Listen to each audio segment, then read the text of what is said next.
మీరు కొత్తగా business start చేయాలనుకుంటున్నారా? మార్చ్ 16-17 హైటెక్స్ లో ఫ్రాన్సెస్ ఇండియా బిగ్గెస్ట్ ఫ్రో expo. Hi viewers, India's largest digital media network Suman టీవీకి స్వాగతం. ప్రస్తుతం మనతో ఉన్నారు మోటివేషనల్ స్పీకర్ రజనీ రమ గారు. నమస్తే అమ్మ. నమస్తే అమ్మ, కొంతమంది పిల్లలు ఉంటారు, భయపడుతూ ఉంటారు కొత్త వాళ్ళని చూస్తే.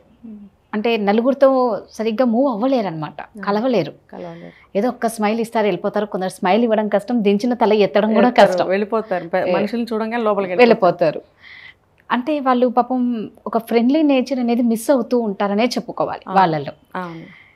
సో ఇదే అలవాటు అయిపోతే మళ్ళీ ఒక ఏజ్ వచ్చాక కష్టం అవుతుందేమో అనిపిస్తుంది. అంటే ఎప్పుడైతే మనం నలుగురితో కలిస్తేనే మనం ప్రతి దాంట్లో డేర్గా స్టెప్ వేయగలుగుతాము. ఏ ప్రాబ్లం వచ్చినా ఫేస్ చేసేంత ధైర్యం కూడా ఉంటుంది, ఆ కెపాసిటీ కూడా ఉంటుంది, ఆ కాన్ఫిడెన్స్ లెవెల్ బాగా ఉంటాయి వాళ్ళకి. అంటే ఇది ఎక్కడ ఇలాంటి పిల్లలకి ప్రాబ్లం వస్తుంది? ఇంట్లో ఏమైనా పేరెంట్స్ ఆపుతారా? లేదు అంటే కొందరు పేరెంట్స్ బాగా కలివిడిగా ఉంటారు, బాగా కలుస్తారు, కానీ పిల్లల్లో తక్కువ ఉంటుంది. ఎక్కడ ప్రాబ్లం అంటారు? ఎక్కడ అంటే తల్లిదండ్రులు బాగానే కలుస్తారు అందరితో, పిల్లల్ని కలవనివ్వరు. ఎందుకంటే ముందు తల్లిదండ్రుల్లో భయం, పిల్లలు చెడిపోతారేమో, వాళ్ళని అతి డిసిప్లిన్ పెంచడం అంటే అది. దాంతో భయపెడతారు వాళ్ళని. ఎవరైనా వస్తే అక్కడే ఉండు, మేము పిలిస్తే తప్ప బయటకు రాకూడదు. ఆడపిల్లలైతే ఒక రకంగా భయపెడతారు, ఆడపిల్లవి బయటకు అలా రాకూడదు, వచ్చిన ప్రతి వాళ్ళ దృష్టి నీ మీద పడుతుంది. అదే అబ్బాయి అనుకోండి, మామూలుగా రావద్దు, పిలిచే వరకు అక్కడే ఉండు, ఎందుకు ఏదైనా తప్పుగా మాట్లాడతాడేమో, తప్పుగా బిహేవ్ చేస్తాడేమో అని ఆ రకంగా ముందు తల్లిదండ్రులు భయపడతారు. భయపడి ఏం చేస్తారంటే వాళ్ళని అలా ఉంచుతారు. పిల్లల్లో భయం అనేది ఉండిపోతుంది కదా, ఆ భయంతో వాళ్ళు ఏం చేయలేరు. వాళ్ళ లోపల ఉన్న ఫీలింగ్స్ని కానీ, వాళ్ళ ఎటువంటి స్కిల్స్ కానివ్వండి, మాట్లాడాలని అనిపించే కోరిక కానివ్వండి, వాళ్ళని చూడాలనే ఒక కోరిక, ఏదైనా అన్ని అణిచేసుకుంటూ ఉంటారు లోపల. సో వాళ్ళు ఎవరైనా వచ్చిన వాళ్ళు పలకరించినా సరే వెళ్ళిపోతూ ఉంటారు. మనం పిలిచి పిల్లల్ని వచ్చిన వాళ్ళకి పరిచయం చేయాలి. ఇదిగోండి మా అమ్మాయి, మా అబ్బాయి, వాళ్ళతో చెప్పించాలి. మా అబ్బాయి అండి, వాళ్ళు అడుగుతారు ఆటోమేటిక్, నీ పేరేంటి బాబు, ఏం చదువుతున్నావు అంటే వాళ్ళతో చెప్పించాలి, కానీ మనం చెప్పకూడదు. దానివల్ల ఏంటంటే వాళ్ళ పట్ల వీళ్ళకున్న కొత్తదనం పోతుంది. వాళ్ళు మాట్లాడించే విధానం పట్ల వీళ్ళకి నచ్చి వాళ్ళకి రెండు మాటలు మాట్లాడాలి, అది ఫ్రీ వదలాలి వాళ్ళకి.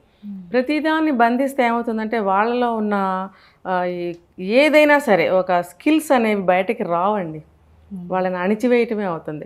ఇంకొకటి, నలుగురితో మాట్లాడటం అనేది ఎన్ని సంవత్సరాలు ఎంత వయసు వచ్చినా రాదు వాళ్ళకి. ఇదే రీజను. తల్లిదండ్రులు లోపలికే పెట్టేసి పిల్లల్ని బయటకు రానివ్వకుండా వీళ్ళు అనమన్నది చిలక పలుకుల్లాగా రెండు చెప్పించేసి లోపలికి పంపించేయడము, మళ్ళీ తర్వాత కనిపిస్తే కళ్ళెర చేయడము, ఇలా సైగలు చేయడము చేస్తూ ఉంటారు. అది చాలా తప్పండి. పిల్లల్ని కలపాలి, నలుగురితో మాట్లాడటం వాళ్ళకి రావాలి. అప్పుడు కదా వాళ్ళ సృజనాత్మకత అంటారు కదా, క్రియేటివిటీ అనేది బయటకు వస్తుంది మాటల రూపంలో. వాళ్ళ మనసులో ఉన్నది చక్కగా చెప్పగలుగుతారు. అవతల వాళ్ళ దగ్గర కూడా అలాంటివే ఉంటాయి, అవి వీళ్ళు క్యాచ్ చేయగలుగుతారు, షేర్ ఒకవేళ వాళ్ళ పిల్లలు వచ్చారనుకోండి, వాళ్ళ పిల్లలు వీళ్ళ పిల్లలు కలిసి ఆడుకోవటం వల్ల వీళ్ళకి మానసిక వికాసం అనేది కలుగుతుంది. ఈ మానసిక వికాసం వల్ల ఏమవుతుందంటే మనసు ఆనందంగా ఉంటుంది పిల్లలకి. అప్పుడు వాళ్ళ మనసులో వాళ్ళకి చెప్పగలుగుతారు, వాళ్ళ మనసులో వీళ్ళకి చెప్తారు, ఇద్దరు మాట్లాడుకుంటారు. వాళ్ళకి తెలిసిన ఏదో వాళ్ళ చిన్న ప్రపంచం వాళ్ళకు ఉంటుంది, అది వదిలిపెట్టాలి. వదలకుండా దాన్ని కూడా మన చేతిలోనే తీసుకుంటే అది చాలా తప్పండి. మీరు అన్నది కరెక్ట్. ఎందుకంటే వాళ్ళని మరి ఎప్పుడే కూడా ఇట్లా బంధించుంటే ఏముందా అది చూడాలని చెడిపోయే పిల్లలు కూడా ఉంటారు. మనం ఫస్ట్ నుంచి వాళ్ళకి అన్ని నేర్పిస్తూ ఇది అని నలుగురితో మూవ్ చేస్తే వాళ్ళు రేపు ఫ్యూచర్లో కూడా ఏ తప్పు చెయ్యరు. వాళ్ళకి అవగాహన అనేది ఉంటుంది. ఇంకొకటి ఏంటంటే, నాన్న ఇప్పుడు మన ఇంటికి ఫలానా వాళ్ళు వస్తున్నారు, ఇంతకుముందు చూసిన వాళ్ళైతే ఓకే వాళ్ళు వస్తున్నారు, లేదు అంటే ఫలానా వాళ్ళు వస్తున్నారు, ఫలానా జాబ్ చేస్తారు, వాళ్ళ పిల్లలు ఇలాగా మంచి పిల్లలు, వాళ్ళు కూడా మంచిగా మాట్లాడతారు, మంచిగా ఆడతారట, మీరు వాళ్ళు పరిచయాలు చేసుకుని ఆడుకోండి, ఇలా ముందుగా మనం ఇంట్రడ్యూస్ చేసి పెట్టాలి. సగం భయం అనేది, కొత్తదనం అనేది దాంతోనే పోతుంది. వాళ్ళు రాగానే కూడా వీళ్ళు ఫ్రీ మైండ్తో రిసీవ్ చేసుకోగలుగుతారు. అసలు అది చేయకుండా ఇది చేయకుండా పిల్లల్ని లోపలే ఉంచడం వల్ల వాళ్ళు అలాగే ఉంటారు. ఒక్కసారిగా ఒక 20-25 ఏళ్ళు వచ్చిన తర్వాత, డిగ్రీ అయిపోయిన తర్వాత ఉద్యోగమో పెళ్ళో చేసి బయట ప్రపంచంలో వదిలేస్తే అది అడవితో సమానం. ఆ పిల్లలకి భయభ్రాంతులుగా ఉంటారు. అంటారు కదా జనారణ్యం అని, అది వాళ్ళకి జనారణ్యం లాగానే ఉంటుంది. ఎటు పోవాలో వాళ్ళకి అర్థం కాదు. ఒకవేళ వచ్చిన భార్య తెలివిగలది, మంచిగా పెరిగిన అమ్మాయి అయితే ఈ అబ్బాయి ఆ అమ్మాయి వెనకాల తిరగటం మొదలు పెడతాడు. ఏమీ దారి తెలియని పసిపిల్లవాళ్ళగా. అలాగే అమ్మాయి అనుకోండి, అమ్మాయిని అంతే, ఏమీ తెలియదు కదా, ఆటోమేటిక్గా భర్త చాటున ఉండాలి అంటారు కాబట్టి ఆ అమ్మాయి కూడా గుడ్డెద్దులాగా వెళ్ళిపోతూ ఉంటుంది. ఇది జరుగుతుంది. ఏంటంటే లైఫ్లో ఏది ఎదుర్కోలేరు ఇంకా వాళ్ళు, ఎప్పుడు వెనకాల ఎవరో ఒకరు సహాయం చేస్తూ సపోర్ట్గా ఉంటూ ఇంకా లైఫ్ అంతా అంతే. లోపల ఏం చేయాలని ఉన్నా వాళ్ళు చేయలేరు, చెప్పలేరు అసలు ముందు బయటికి. చెప్తే కదా నాకు ఈ కోరుకుందని అవతల వాళ్ళకి, భర్తకో తండ్రికో తాతకో తెలిసేది. చెప్పలేరు. ఆ భయం అనేది అలా అణిచేస్తుంది అనమాట, వాళ్ళ సబ్కాన్షియస్ మైండ్లో అలా ఉండిపోతుంది అది.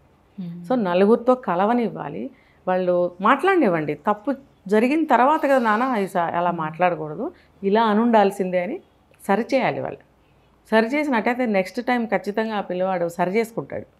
ఓ లాస్ట్ టైం నేను ఇలా మాట్లాడబట్టి వాళ్ళు కొంచెం ఏమన్నా ఫీల్ అయినట్టున్నారు, మనం ఈసారి అలా మాట్లాడకూడదు, ఇంకొంచెం షైన్గా మాట్లాడాలి అనేది నేర్చుకుంటాడు ఈ పీరియడ్లో. అంటే సెకండ్ వాళ్ళు వచ్చే వరకు, మళ్ళీ సెకండ్ టైం వచ్చే వరకు.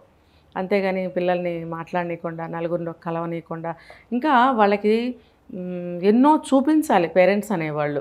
ఒక బుక్ రీడింగ్ అని, ఒక బయట అప్పుడప్పుడు ఒక చిన్న చిన్న ట్రిప్స్కి తీసుకెళ్ళడం అని, తర్వాత మన చుట్టుపక్కల ఉన్నవన్నీ పరిచయం చేయాలి వాళ్ళకి. దానివల్ల మనసు ఏమవుతుందంటే విశాలం అవుతుంది వాళ్ళకి లోపల. ప్రతీదీ తెలుసుకోవాలి అనేటువంటి జిజ్ఞాస అంటారు కదా, క్యూరియాసిటీ అనేది పిల్లల్లో తల్లిదండ్రులు చొప్పించాలి, దాన్ని డెవలప్ చేయాలి. ఆ క్యూరియాసిటీ ఎప్పుడైతే ఉండదో పిల్లల్లో, వాళ్ళు అలా మొద్దుల్లాగా అలాగా భయభ్రాంతులతో ఉంటారు. క్యూరియాసిటీ ఉన్నప్పుడు పిల్లలు ఎప్పుడైనా ఎందుకు అని క్వశ్చన్ చేస్తారు. ఆ ఎందుకు అని క్వశ్చన్ చెయ్యాలి, చెయ్యకపోతే వాడికి ఏం అర్థం కాదు, ఏం నేర్చుకోలేడు లైఫ్లో. మనకెందుకులే అనుకోవడానికి ఎందుకు అనుకోవడానికి తేడా. ఎందుకు అంటే ఏంటి, నేను తెలుసుకోవాలి అది ఎందుకు. మనకెందుకులే అంటే అంతే, అది పట్టించుకోకపోవడం, ఇంకా అదంతే, లైఫ్ అంతా అంతే. సో పిల్లల్లో క్యూరియాసిటీ పెరగాలి అంటే మానసిక వికాసం కోసం ఇవన్నీ చెయ్యాలి పేరెంట్స్. ఏంటంటే కొందరు పేరెంట్స్ కొందరు బాగానే మూవ్ అవుతారు, పిల్లలకి కూడా అదే చెప్తారు, కానీ కొందరు పిల్లలు రారు ముందుకి. అది ఎక్కడ మళ్ళీ వాళ్ళని ఏం చేయాలో అంటే ఎలా, కొంతమంది ఉంటారు చెప్తారు ఇలా కలువు అమ్మా ఇలా అంటే వాళ్ళు అది రారనమాట, అలాగే ఉండిపోతూ ఉంటారు సిగ్గుపడుతూ తల వంచుకొని. మాట్లాడని అవతల పేరెంట్స్ చెప్పినా కూడా మాట్లాడలేని పిల్లలు కూడా ఉన్నారు. అదేంటంటే వాళ్ళకి కొన్ని జెనెటికల్గా వాళ్ళకి ఒకవేళ తల్లి స్వభావం అది అనుకోండి, అది రావచ్చు అమ్మాయికైనా అబ్బాయికైనా, అదే తల్లిదండ్రులు ఎవరికన్నా రావచ్చు. అలా కాకుండా ఒక 5 ఏళ్ల వయసు వరకు కూడా మనం అసలు ఏమీ పరిచయం చేయకుండా గుడ్డిగా అన్నం పెట్టేసి బొజ్జో పెట్టేసేస్తే కూడా వాళ్ళకి ఏం తెలియదు. ఆ 5 ఏళ్లలో కూడా ఒక ప్రపంచం ఉంటుంది, ఆ ప్రపంచాన్ని పరిచయం చేయాలి. ఏంటి సృజనాత్మకత అనేది ఆ ఏజ్లో కూడా, ఇంకా చెప్పాలంటే ఆ ఏజ్లోనే బయటపడుతుంది. ఏదో ఒక వస్తువు తీసుకున్న అన్నప్రాసన రోజున చూడండి కొన్ని వస్తువులు పెడతారు, ఏది పట్టుకుంటే పెద్ద అయిన తర్వాత అదే అవుతాడు, దాని మీద వాడికి ఇంట్రెస్ట్ ఉంది అని మనం నిర్ణయిస్తాం కదా. సో వాళ్ళకి ఏమి ఇష్టం అనేది ఆ ఏజ్లో బయటపడుతుంది. అది తెలుసుకుని అటువైపుగా వాళ్ళని ఆ 5 ఏళ్లలో కూడా మనం మళ్ళించి అటువైపుగా వాళ్ళని నేర్పించవచ్చు. స్కూల్కి వెళ్ళిన తర్వాత అడ్వాన్స్డ్గా మనం ఏమైనా నేర్పించవచ్చు అదే దారిలో. సో అలా ఏమీ కాకుండా అలా వదిలేసి, ఇంకొకటి ఏంటంటే అలా ఎందుకు చేస్తారంటే తల్లి కూడా అలా ఉండి పిల్లల్ని పట్టించుకోకుండా ఏదో వండాం పెట్టాం స్కూల్కి పంపించాం అన్నట్టు ఉంటే కూడా పిల్లలు అలాగే తయారవుతారు. అలా కాకుండా తల్లి ఎలా ఉన్నప్పటికీ ప్రస్తుతం పరిస్థితుల్లో పిల్లలు ఎలా ఉండాలి, ఎలా ఉంటున్నారు, ఎలా ఉంటే వాళ్ళు బాగుపడతారు, పైకి వస్తారనేది తల్లి తెలుసుకోవాలి ఫస్ట్. తండ్రి అంటే ఇద్దరు వర్కింగ్ అయితే వేరు, తండ్రి మాత్రమే వర్క్ చేస్తున్నట్టయితే తల్లి ఇంట్లో ఉన్నప్పుడు తల్లికి 100% వర్తిస్తుంది. తండ్రి వీలున్నప్పుడు చూస్తాడు, బట్ కేర్ తీసుకోవాల్సిందే. తల్లిది మొత్తం బాధ్యత ఉంటుంది. సో అంటారు చూడండి, మంచి పేరు వస్తేనేమో ఫలానా ఆయన గారి అబ్బాయి అంటారు, కొంచెం తేడా వస్తే ఆవిడ పెంచింది పెంపకం అంటారు. ఎంత బ్యాడ్ లక్ చూడండి ఇది. కాబట్టి తల్లితోనే ఉంది మంచి అయినా చెడైనా. తల్లి నేర్చుకోవాలి. ఒక తల్లి ఎడ్యుకేటెడ్ అయితే 3 తరాలు ఎడ్యుకేటెడ్స్ అవుతారంట. సూపర్, నిజమే. తల్లికి జ్ఞానం విజ్ఞానం 2 ఉండాలి. నిజమే. Super, thank you. సుమన్ టీవీలో మీ పర్సనల్ అండ్ బిజినెస్ ప్రమోషన్స్ కోసం కింది నెంబర్కి కాంటాక్ట్ చేయండి.